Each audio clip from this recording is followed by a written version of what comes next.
Hi மக்களே, இன்றைக்கி Dubai அப்பார்ட்மெண்ட்டில் நான் தால் தடுக்கா, வெண்டைக்காய் ஃப்ரை, அப்புறம் சிக்கன் கிரில் சிக்கன் ரைஸ், அவ்வளோதான்.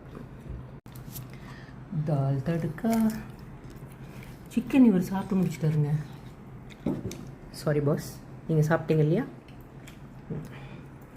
ஸோ திஸ் இஸ் வெண்டைக்காய். இது என்ன சாதம் இருக்குதுல்ல?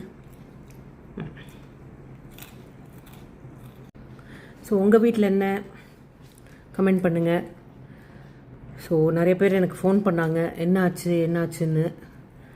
நிஜமாகவே பயந்துட்டோம். ஏன்னா இந்த அலாம் சத்தம் வந்து இந்த அப்பார்ட்மெண்ட்டில் அப்படியே அவ்வளோ சவுண்டாக கேட்டுது. மொத்தமாக ஹால், பெட்ரூம் எல்லா, ஆமாம், வீட்டுக்குள்ளேயே, இதுக்குள்ளேயே பயங்கர அலாம் சத்தம் போட்டு நாங்கள் ஒரே பயந்துட்டோம். ஆக்சுவலி அதை வீடியோ எடுத்துருக்கணும், பட் அந்த டென்ஷனில் யாருங்க வீடியோ எடுப்பாங்க? இருந்தாலும் எடுத்தேன் பாருங்க. அதாவது நான் வந்து இப்படி இருக்குது அப்படின்றத நான் வந்து இன்ஃபார்ம் பண்ணேன். பாதி பேர் வெளில போயிட்டாங்க. கரெக்ட். நிறைய பேர் இறங்கி போய் அப்புறமா தான் அவங்களுக்கு தெரிஞ்சுது ஒன்றும் இல்லை, வந்துட்டாங்க. நாங்களாவது பரவாயில்ல, இந்த 32nd ஃப்ளோரில் சரி சும்மா செக் பண்ணலாம் அப்படின்னு போகும்போது அங்கே ஒர்க் பண்ணுற ஒரு lady no it's a false alarm சொன்னாங்க, லிஃப்ட்டில் போகலாம் நீங்கள் அப்படின்னு. அதுக்கப்புறம் தான் நாங்கள் வந்தோம். ஸோ எனிவே, பயம் வேண்டாம் மக்களே, we are safe. ஓகே, உங்கள் வீட்டில் என்ன கமெண்ட் பண்ணுங்கள். சமையல்